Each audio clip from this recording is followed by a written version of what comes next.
చిత్తూరు జిల్లా పలమనేరులో యోగి వేమారెడ్డి జయంతి వేడుకలు ఆదివారం ఘనంగా జరిగాయి. పలమనేరు పట్టణంలోని నాగమంగళం వద్దనున్న యోగి వేమారెడ్డి ఉద్యానవనంలో అధికారికంగా ఈ కార్యక్రమాన్ని నిర్వహించగా యోగి వేమన విగ్రహానికి యోగి వేమారెడ్డి ట్రస్ట్ సభ్యులు మరియు రెడ్డి సంఘం సలహాదారుడు అమర్నాథ్ రెడ్డి కలిసి పూలమాలలు వేసి నివాళులు అర్పించారు. అనంతరం 100కు పైగా వేమన పద్యాలు ఆలపించిన చిన్నారులకు ప్రోత్సాహంగా నగదు బహుమతిని అమర్నాథ్ రెడ్డి చేతుల మీదుగా అందజేశారు. ఈ సందర్భంగా కవులు రచయితలైన డి కుమారస్వామి రెడ్డి, గండికోటి వారిజ, రెడ్డి ప్రకాష్ అశోక్, బాలకృష్ణమూర్తిలను ఘనంగా సత్కరించారు. ఈ కార్యక్రమంలో assistant BC welfare officer Jaggaiah, Umadevi, మీనాక్షులతో పాటు తెలుగుదేశం పార్టీ వి కోట, బైరెడ్డిపల్లి మండలాల అధ్యక్షులు రంగనాథ్, కిషోర్ గౌడ్లు తదితరులు పాల్గొన్నారు.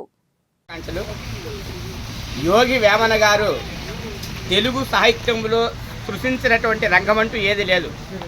ఏ రంగంలో తీసుకున్నా ఆయనదంటూ ఒక ప్రత్యేకమైనటువంటి శైలి ముద్ర కనిపిస్తుంది.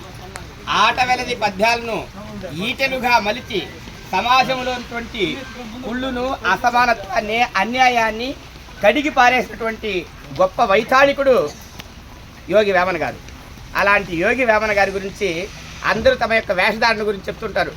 ఆయన గోచిపాత కూడా లేదని, ఆ గోచిపాత మీద అద్భుతమైనటువంటి పద్యం చెప్పినటువంటి జాషువా గారి మాట ఒకటి గుర్తొస్తుంది. అతడు వేమన